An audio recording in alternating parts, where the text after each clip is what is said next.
কোনো উপায় বের করবেন। আমরা সবাই আপনার পাশে আছি। বিশ্বাস রাখুন, সব ঠিক হয়ে যাবে। ভালোবাসার শক্তি সব কিছু জয় করতে পারে। আপনার ভালোবাসা আপনার সন্তানকে রক্ষা করবে। শুধু অশ্রুহীন হলে চলবে না।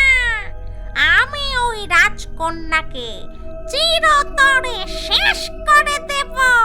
ওর অস্তিত্বই আমি মুছে ফেলব। ওর সুখের কোনো চিহ্ন রাখব না। ওর জীবন আমি নরকে পরিণত করব, নরকে। ওর সন্তানকে আমি কেড়ে নেব।